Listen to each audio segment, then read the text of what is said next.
Glória a Deus. Vamos lá, irmãos. É só o retorno que eu preciso que abaixo, está bem alto. Juízes, capítulo 21, verso 25. Nós vamos ler somente um verso.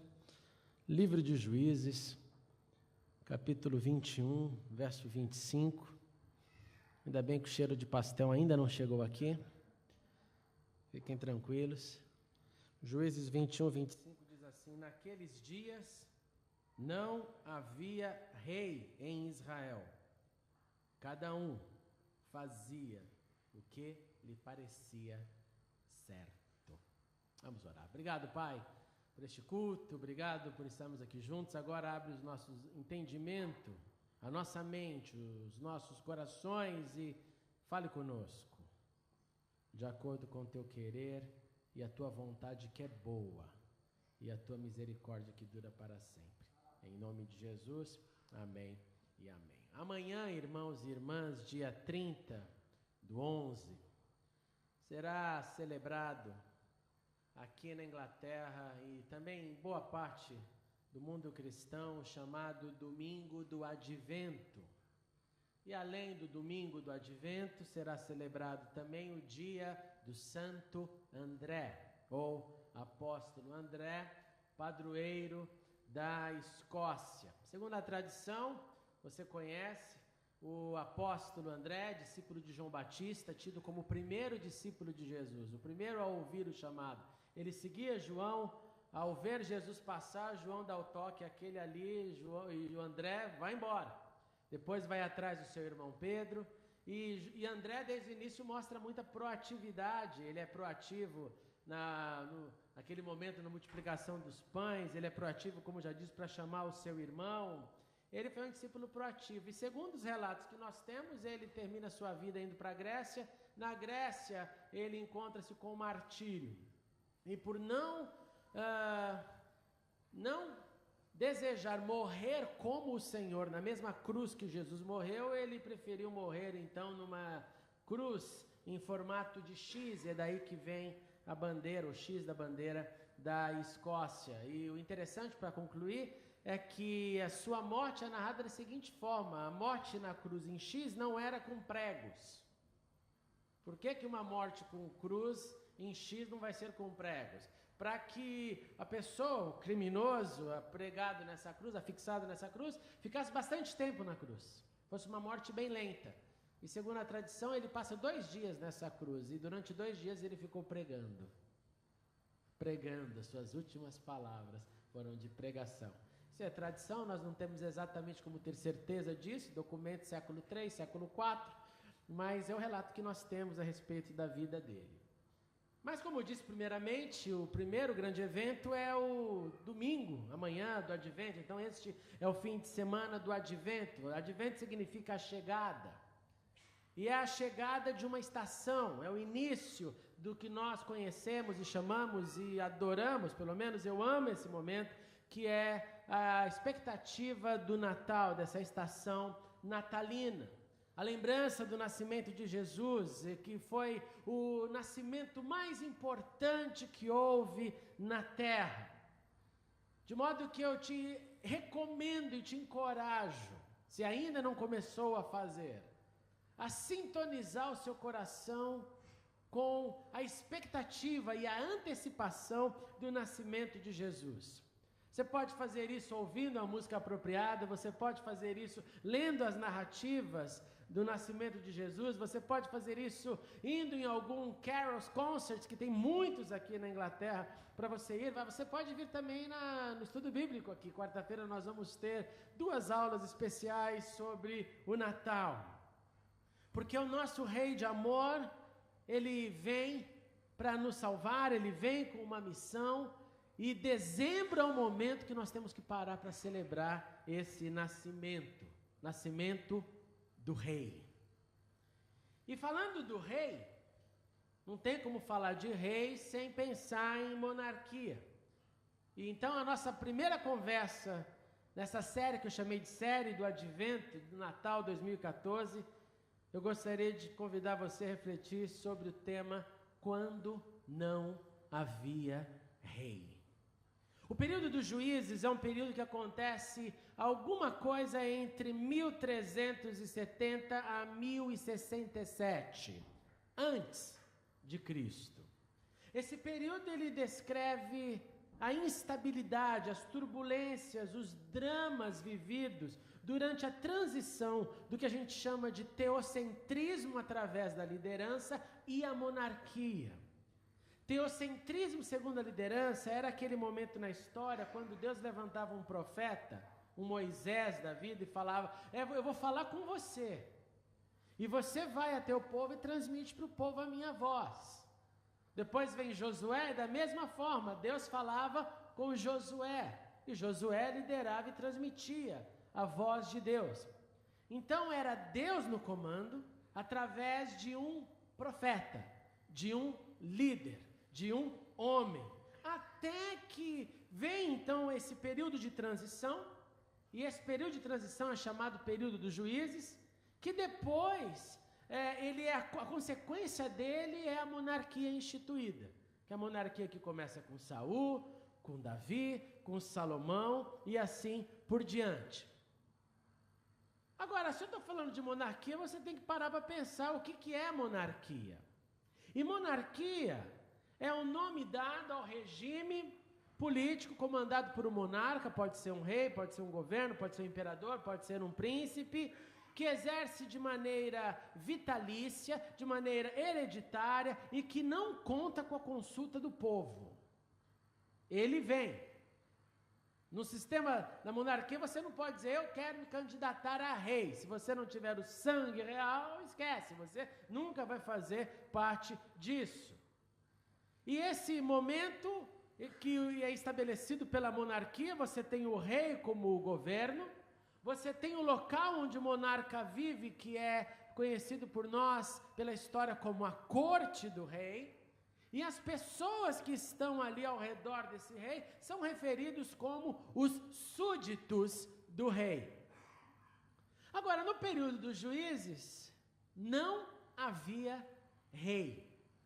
Por esta razão, como lemos, cada um fazia o que achava certo. Se então não era monarquia, se então não era o teocentrismo através de uma liderança profética, e se cada um fazia aquilo que desejava, o nome desse regime, ou mais próximo que poderíamos assinalar, seria o de uma anarquia. E anarquia é literalmente sem governo. Não se crê, não se tem nenhum líder. É o estado onde o povo vive sem uma autoridade constituída.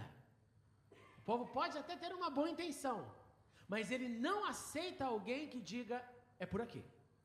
Porque esse é o estado, esse é o regime da anarquia.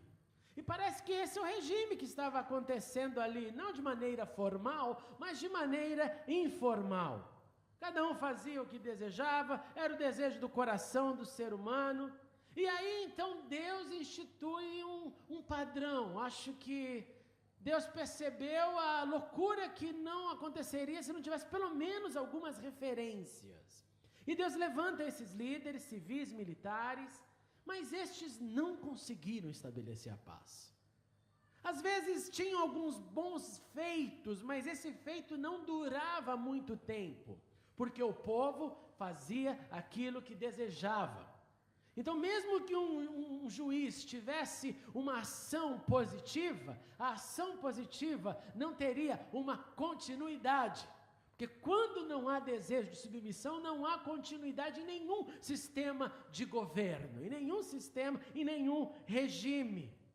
Então não havia parâmetros, não havia um formato social. E a carne, com certeza, amou esse momento. A carne, o desejo humano, eu acho que se é uma regra que a nossa carne ama, que a nossa humanidade adora, é viver sem regras. É a regra do viver sem regras. Quando falo, não, eu estou completamente livre, e é isso que a carnalidade humana gosta, da completa liberdade. Não obedecer nada. É viver celebrando o livre-arbítrio sem consciência. É isso que levanta o astral, pelo menos por um momento, antes de começar as consequências desse tipo de comportamento. Nesse molde, então, cada um faz o que entende, cada um dirige seus passos conforme quer. Nesse modo, desenvolve-se códigos de vidas individualizados. Eu acredito que deve ser assim, então na minha casa é assim. Você acredita que deve ser assado, na tua casa é assado. Você desenvolve o seu código, eu desenvolvo o meu código. E esse era o contexto lá dos juízes. Deus se tornou uma lembrança do passado, mas uma lembrança que ninguém queria voltar para seguir e obedecer. Olha que coisa chocante.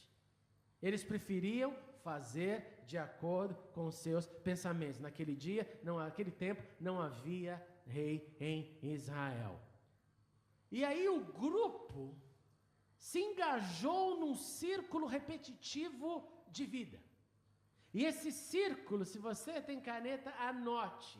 Era simples e cíclico. Era o seguinte: desobediência, opressão, arrependimento e libertação. Como que isso acontecia? Desobediência. Desobediência engloba toda ação que é contra Deus. Fez algo contra Deus, desobedeceu a Deus. Estou falando para o André agora não pôr a mão na bola de Natal lá em casa. Nós montamos a árvore. Ele vai lá, tem que falar 10 vezes. Não coloca a mão na bola. Não coloca a mão na bola. Desobediência. Desobediência nesse contexto diante de Deus fez algo que é contra a vontade de Deus, desobedeceu. Isso é óbvio, né? Agora, desobediência, ela pode ser passiva ou pode ser ativa. O que eu quero dizer com isso? A desobediência ativa é quando ela é o resultado do meu querer. Eu manifestei uma ação, eu fiz algo, eu pensei nisso. Eu falei, não, eu vou fazer isso. Foi com vontade, foi com desejo. É ativo, estava no meu coração o desejo de fazer aquilo. Eu falei comigo mesmo, eu fiz a minha matemática, eu falei, não, é isso que eu vou fazer. Ativa, uma desobediência ativa, pré-determinada. É quando nós manifestamos o velho homem, a velha mulher, e ao invés do fruto do Espírito, eu prefiro literalmente fazer aquilo que a minha carne está dizendo para eu fazer. Porque como eu disse, a carne não gosta de direção. A carne gosta de se expressar. Então, a desobediência ativa é a desobediência que reflete o que eu fiz querendo fazer. Eu sabia que era errado, mas eu decidi, eu vou fazer isso. Uma ação ativa, deliberada, pré-organizada, ou também, ouve isso, ela pode ser o resultado de uma explosão momentânea. Eu não decidi porque não tive tempo para decidir. Aconteceu um evento na minha vida, naquele momento veio a explosão sequestrou os meus sentimentos, a minha razão, e eu fiz. Já passou por isso? Uma explosão momentânea que fez você desobedecer categoricamente tudo que você conhece a respeito de Deus. Mas foi tão rápido que não deu para parar para pensar. Só parou para pensar depois que fez. Então a desobediência pode ser ativa, e ela pode ser resultado de uma explosão momentânea. Já a desobediência passiva é aquela que deixa de fazer o que deve ser feito. Ela não é uma ação negativa feita, mas ela é o resultado de alguma inércia. À luz do que Tiago diz, o irmão de Jesus, do capítulo 4, 17, pensem nisto, pois quem sabe que deve fazer o bem e não faz, comete pecado. Segundo Tiago, a inércia, a falta de ação positiva é uma desobediência, é um pecado, é um erro. A desobediência passiva é aquela que se aquieta diante do mal. Ela se silencia, ela não quer sarna para se coçar, então ela finge que não vê. Lembra da história do cartão de Natal que eu falei aqui a semana passada? Segunda-feira eu fui lá na escola, para quem não estava aqui, na escola da Camila mandaram um cartão de Natal, esse cartão de Natal veio sem o Happy Christmas, eu fui lá falar com o head teacher, por que o cartão não tinha isso? Que eu achava que não era coerente, o cartão de Natal não ter isso. E aí eu fui conversei com ela, Segunda-feira de manhã fica aquela luta, né? Vou, não vou, vou, não vai ficar o clima chato. Eu vou, eu tenho que fazer isso. Eu não posso me aquietar. Fui lá, olha, está acontecendo isso, não você recebeu minha carta? Não, eu mandei uma carta dizendo sobre isso, pedindo que fosse incluído, que eu achava frustrante num cartão de Natal não ter uma mensagem de Natal. E ela regalou 2 olhos, eu não sabia. Não recebi sua carta, você está completamente certo, eu vou checar essa situação. Mas se eu me calo, se eu fico quieto, e assim a gente faz, a gente simplesmente dá vazão, a gente deixa o ambiente a continuar como ele é. E deixando o ambiente como ele é, eu posso estar em desobediência. Porque eu e você fomos chamados para ser luz e ser sal. Então se eu não estou iluminando, se eu não estou salgando, se eu não estou fazendo alguma coisa positiva, eu estou deixando de fazer. E se eu estou deixando de fazer, eu posso estar sim, em desobediência passiva. Entre casais acontece muita desobediência passiva, é mais ou menos assim. Ele ou ela decide, mal decidido por uma decisão. E aí o outro fica quieto. E fala assim, foi ela, foi ele. Não fui eu. Mas eu não quero brigar, então vamos deixar. Mas o negócio é errado. Não fui eu. Foi ele, foi ela. E o pior ainda é quando alguém decide, mal decidido por uma decisão, e o outro ainda invoca a palavra de Deus, dizendo, olha, principalmente mulheres adoram fazer isso. Não façam, mulheres. É que eu tenho que ser submissa. Isso é uma tolice teológica. O que eu quero dizer com isso, amados irmãos, antes de você me apedrejar, é que nós somos chamados para ter voz. E se a minha esposa vir a fazer um erro e dizer, eu vou ficar quietinha porque eu não posso falar contra ela, ela é cúmplice. Ela é cúmplice. Por isso que em Gênesis está escrito lá que a mulher, a ajudadora, a auxiliadora, o termo no hebraico diz, ela tem que ser contrária ao seu marido. Piorou, né? Piorou. Agora para ser contrária ao seu marido? Quando uma mulher tem que ser contrária ao seu marido? Vou te dar um exemplo fácil. O cabra não acorda, não trabalha, deita na cama e fala assim, você tem que ser submissa, eu não vou trabalhar não. Como você vai fazer isso acontecer? Não, você vai pegar um balde de água, joga na cabeça dele e fala para ele, quem não trabalha não coma, meu amigo. Você tem que trabalhar. Porque senão você vai ser cúmplice da situação. É um exemplo, parece ser simples, mas ele se aplica em qualquer cenário. Então, eu sou chamado para fazer diferença, eu sou chamado para falar, eu sou chamado para dirigir, mas ela que está do meu lado, da mesma forma, porque senão ela entra numa desobediência também passiva. Ou ele. Eu li em algum lugar que tem um grupo agora, uma situação triste, é meio cômica, mas é triste, que tem um grupo de homens fazendo agora, tipo uma sociedade no Brasil, porque eles não aguentam mais apanhar das suas mulheres. Suas mulheres batem neles, e eles estão fazendo uma sociedade de homens que apanham de mulher. Cúmplice, não é para ele bater. Jamais. Mas não é para ele aceitar também, é óbvio. Então, a desobediência passiva é aquela que se cala, é aquela que prefere não arrumar encrenca. E quando não havia rei em Israel, um líder decidia pelo mal decidido e ninguém fazia nada. E essa decisão levava a consequências, todo mundo acabava ali, os que seguiam, os que não seguiam já estavam na sua anarquia.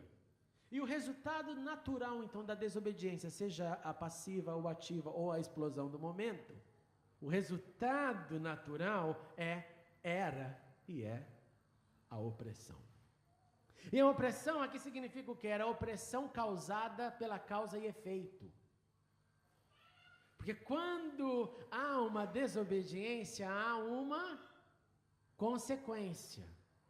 Se o André pegar a bola de Natal, eu vou tirar da mão dele, vou colocar na árvore. Consequência é, eu não vou deixar. Se ele for lá de novo, eu vou dar um tapinha na mão dele. Não pode fazer isso, vou pôr a bolinha de novo. Se ele for de novo, vou pegar ele, vou fechar a porta, vou tirar ele do lugar. Não pode. Vai ficar brigando o dia inteiro, mas nós vamos ficar brigando. Porque a consequência é, eu não posso deixar. Ali naquele momento, a consequência ela era, primeiramente, natural, causa e efeito. E ela era também a manifestação da mão de Deus sobre o povo. E essa manifestação da mão de Deus, nós vemos ali em Juízes 2:20, não precisa abrir, somente escute. Por isso, a ira do Senhor acendeu-se contra Israel e ele disse: como este povo violou a aliança que fiz com seus antepassados e não tem ouvido a minha voz, quem não ouve, desobedece, não expulsarei de diante deles nenhuma das nações que Josué deixou quando morreu. Olha que chocante. O contrário disso seria, esse povo é fiel, Josué fez uma parte, eu vou completar. Não, eu não vou mexer, eu volto para o passado, mas eu não mexo, eu não vou livrar esse povo mais. Pelo contrário, o texto segue, eu as usarei para pôr Israel à prova e ver se guardarão o caminho do Senhor e se andarão como o fizeram os seus antepassados. O Senhor havia permitido que essas nações permanecessem, não as expulsou de imediato e não as entregou nas mãos de Josué. Deus disse, eu vou causar a opressão. Vocês já têm a opressão natural da causa e efeito, mas vai ter uma opressão a mais. E essa opressão eu que vou gerar sobre vocês. E essas intervenções de Deus, ou como alguns preferem usar, né, não é Deus pesando a mão, é Deus simplesmente retirando a mão, era uma tentativa de trazer o povo de volta à consciência de quem perdeu a consciência. Então, opressão, lutas, desafios, provas e outros sinônimos, naquele contexto e também no nosso contexto, são agentes de Deus, para que nós possamos olhar de volta para o Rei, olhar de volta para Deus, que está acima da situação, porque não há algo mais eficaz para chamar a nossa atenção do que uma opressão. Concorda? Quando tudo está bem, olhamos menos. Quando tudo está mal, olhamos mais. A opressão é um agente de Deus. A opressão, então, vivida quando não havia Deus em Israel, depois de um tempo, porque as pessoas precisavam sentir o drama um pouquinho, porque o orgulho, às vezes, segura a reação de vou parar com esse negócio. E aí, o que eles faziam? A mesma coisa que nós fazemos. Clamavam ao Senhor. Clamavam ao Senhor por socorro. E o Senhor os socorria. E o Senhor olhava para eles e parecia que era a manifestação do que o profeta Oséias diz: eu não sou homem, eu sou Deus. É Deus dizendo: eu sou o juiz do período dos juízes. E eu dou a opção de vocês obedecerem, vocês não querem obedecer. Eu coloco agentes para causar problemas, aí vocês voltam para mim, aí eu volto para vocês e falo, vamos fazer as pazes. Que situação, que situação. E esse socorro vinha como resultado desse desejo, desse clamor, e aí nesse momento vinha o quê? A consciência do arrependimento. E eu acho que vinha também remorso. Remorso que aparece em alguns momentos, remorso que se manifesta dizendo, olha, eu deveria ter feito diferente, mas se o tempo voltasse, eu faria igual. Remorso é aquele negócio que a pessoa até para refletir que não foi certo o que fez. Mas quando o que sente remorso volta para a sua consciência, ele chega à conclusão, eu não faria diferente. Porque essa é a diferença entre remorso e arrependimento. Arrependimento foi ruim, eu preciso e vou fazer diferente. Remorso foi ruim, e lá no fundo mesmo, eu não faria diferente. E aí viriam as desculpas, porque eu não consigo, porque eu sou fraco, porque é minha limitação. Por quê? Então eu acredito que naquele momento onde não havia rei Israel, alguns se arrependiam. e alguns tinham remorso.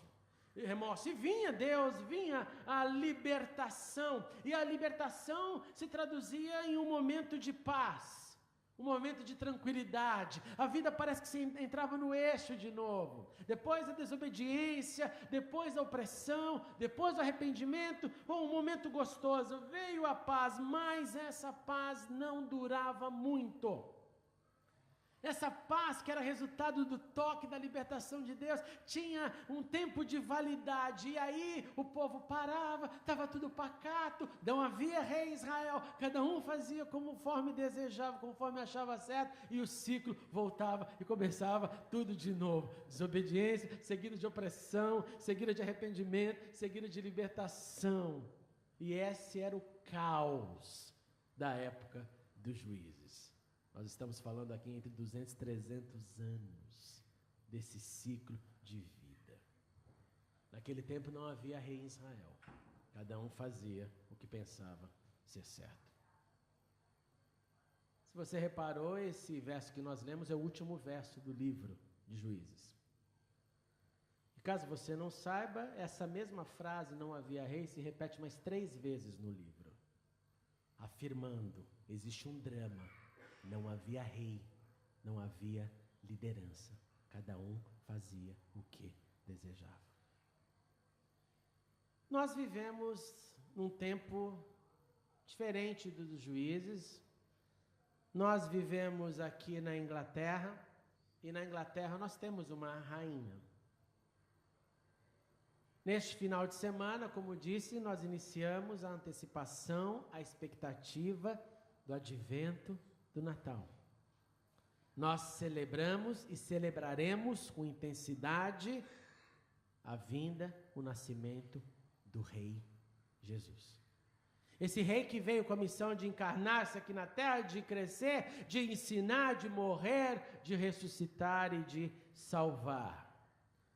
De modo que neste tempo, em nossa geração, em nossa história específica, nós temos não um rei humano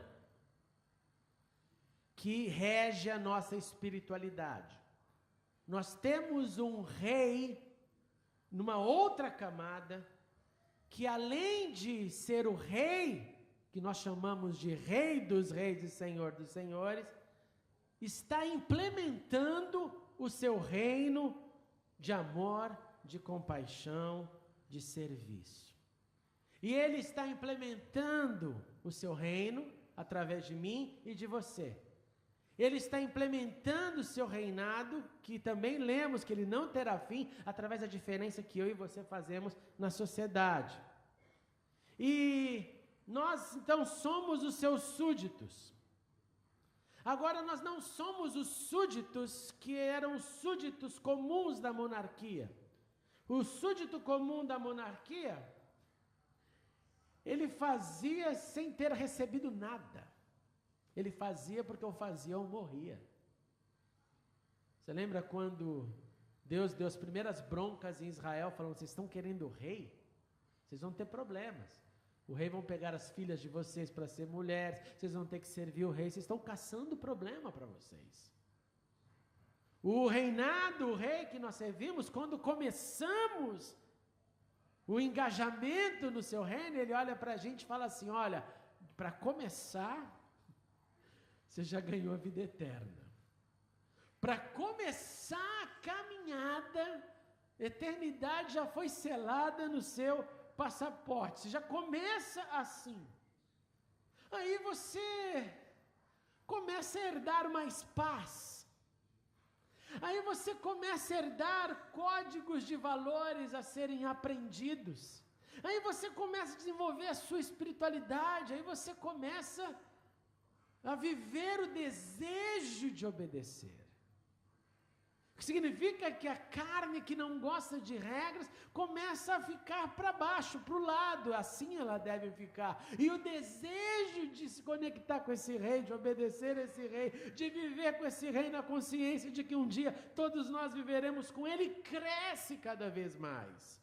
Mas eu não me esqueço, ele é rei e eu sou servo. Um rei que não só tem uma relação pessoal comigo e com você, mas que nós reafirmamos na oração que Ele nos ensinou, e nós dizemos que venha a nós o Teu reino, que seja feita a Tua vontade.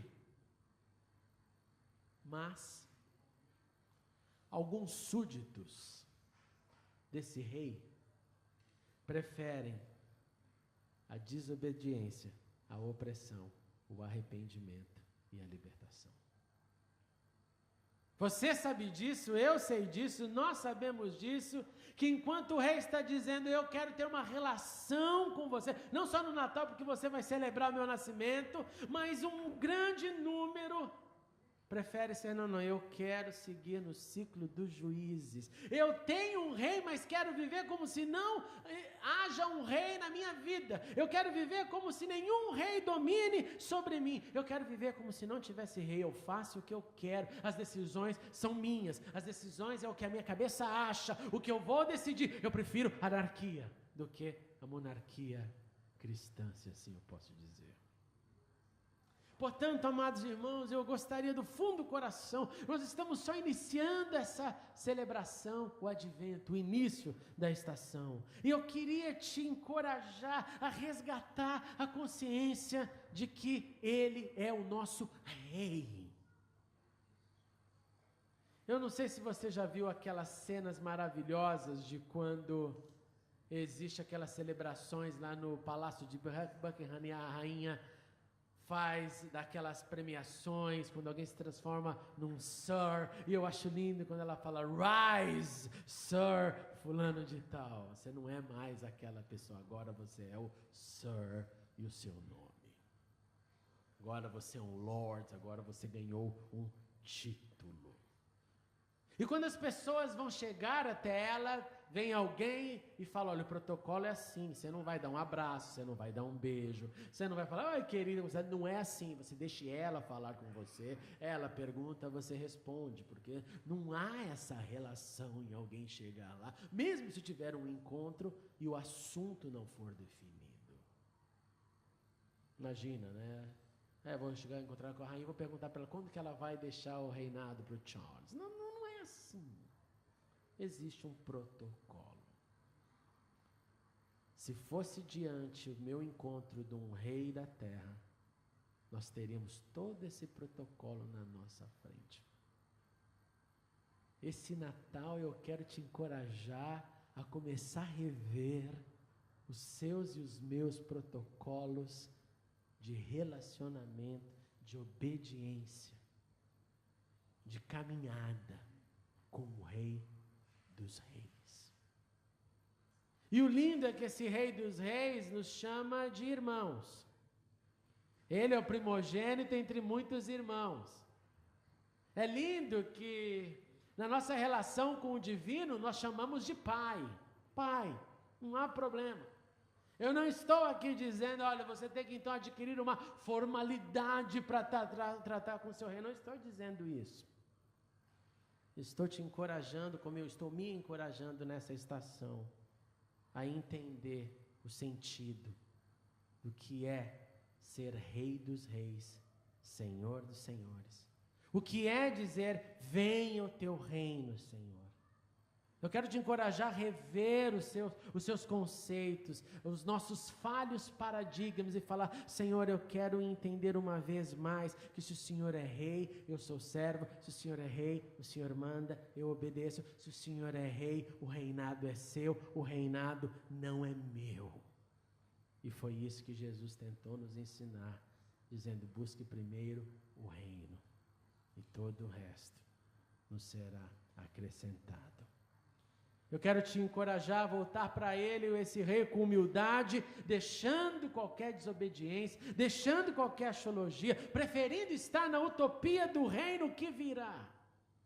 A utopia do reino que virá. Dizendo, Senhor, eu quero viver pelo menos um pouquinho do meu dia, como se fosse sempre um Natal. Natal é gostoso. Essa época é boa. Se a gente pudesse estendê-la para todos os dias, seria melhor ainda. Eu quero te encorajar, pelo menos tentar resgatar o rei que nós vamos celebrar o nascimento, voltar a nossa relação em humildade, sem desobediência, porque um dia ele voltará. Se o André, concluindo, fizer 30 vezes a sua ação na bola de Natal, eu vou 30 vezes perdoá-lo. Se você desobedecer 50.000 vezes Deus e voltar para Deus, Deus vai perdoá-lo. Deus vai perdoá-lo. Mas o meu encorajamento é que nós nos tornemos maduros e não prossigamos nos erros cíclicos, naquela coisa, o tempo inteiro a mesma coisa. Vamos olhar para o rei nesse advento e falar: Rei Jesus, reine na minha mente e deixa eu crescer em maturidade, não desenvolvendo desobediência ativa, passiva ou momentânea. Eu concluo com as palavras do apóstolo João em seu Apocalipse, quando ele disse: então eu vi um novo céu e uma nova terra, pois o primeiro céu e a primeira terra tinham passado e o mar já não existia. Eu vi a cidade santa, a Nova Jerusalém, que descia do céu da parte de Deus, preparada como uma noiva adornada para seu marido. Ouvi uma forte voz que vinha do trono e dizia: agora o tabernáculo de Deus está com os homens, com os quais ele viverá. Eles serão seu povo, o próprio Deus estará com eles e ele será o seu Deus. Ele enxugará dos seus olhos toda lágrima, não haverá mais morte, nem tristeza, nem choro, nem dor, pois a antiga ordem já passou. Aquele que estava sentado no trono disse: estou fazendo nova todas as coisas. E acrescentou: escreva isto, pois as palavras são verdadeiras e dignas de confiança. Disse-me ainda: está feito, eu sou o Alfa, o Ômega, o princípio e o fim. A quem tiver sede, darei de beber gratuitamente da fonte da água da vida. O vencedor herdará tudo isso. Eu serei seu Deus. E ao invés de súdito, ele será meu filho. Nós temos um rei. E eu queria então, em nome de Jesus, nesse início de série, te dar esse momentinho para você tentar trazer na sua mente alguma desobediência crônica, alguma desobediência passiva, aquela que a gente não mexe, melhor não mexer, e alguma desobediência que é explosiva, fruto de algum momento. Aqueles traços do comportamento que você sabe, se acontecer aquilo, vai gerar aquilo. Se alguém falar isso, vai acontecer aquilo. A gente já sabe, até as explosões nós já conhecemos. Vamos ficando mais velhos, vamos entendendo elas. Eu queria te dar um minutinho para você compartilhar. Vamos trazer para fora desobediências ativas, passivas e momentâneas. E depois nós vamos encerrar cantando uma canção. Escolhe alguém e faz isso. Mas traz para fora. Senão nós vamos estar falando do rei, e que o rei fique longe lá, deixa ele lá na manjedoura, sem mudança. E nós precisamos de mudança. Escolha alguém e faça isso nessa hora. Muito obrigado por assistir a mensagem. Clique agora em inscreva-se para se cadastrar no canal e ser avisado de todas as novidades. Se você quiser ajudar na divulgação, clique em gostei e adicione o vídeo nos favoritos. Não se esqueça também de conferir as mensagens anteriores. Obrigado e até a próxima.